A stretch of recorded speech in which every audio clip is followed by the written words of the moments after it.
Isaac and his mother lived alone in a small house on a hill.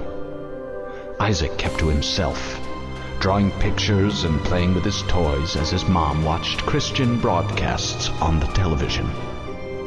Life was simple, and they were both happy.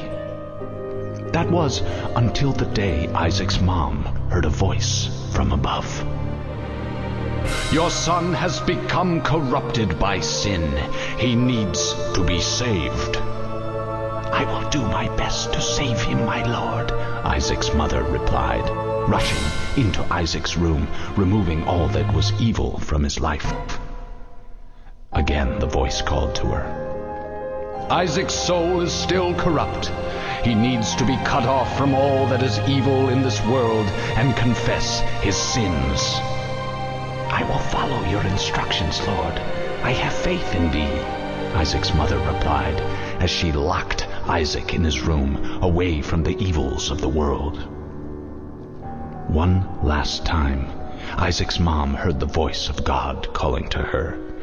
"You've done as I've asked, but I still question your devotion to me. To prove your faith, I will ask one more thing of you." "Yes, Lord, anything," Isaac's mother begged. "To prove your love and devotion, I require a sacrifice. Your son Isaac will be this sacrifice. Go into his room and end his life as an offering to me to prove you love me above all else." "Yes, Lord," she replied, grabbing a butcher's knife from the kitchen. Isaac, watching through a crack in his door, trembled in fear. Scrambling around his room to find a hiding place, he noticed a trap door to the basement hidden under his rug. Without hesitation, he flung open the hatch, just as his mother burst through his door and threw himself down into the unknown depths below.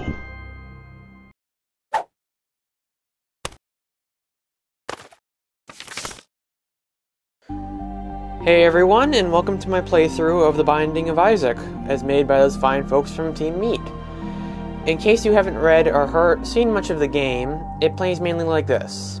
Isaac has to make his way to the end of a dungeon, which is made up of 6 levels, but only has 1 life to do it. Dying during the game is an instant game over, and then you have to restart the game all over again, and you don't get to keep anything you obtained in your last playthrough. However, each of the six levels are short enough that restarting isn't a huge deal. Each time you finish the game, you also unlock more secrets that you can use in other playthroughs, if you find them.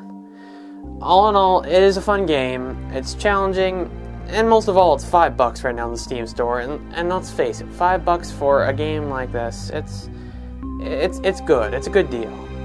Plus, if you really like the soundtrack, and it is a good soundtrack, it's just $1 as well. I definitely would buy that as well.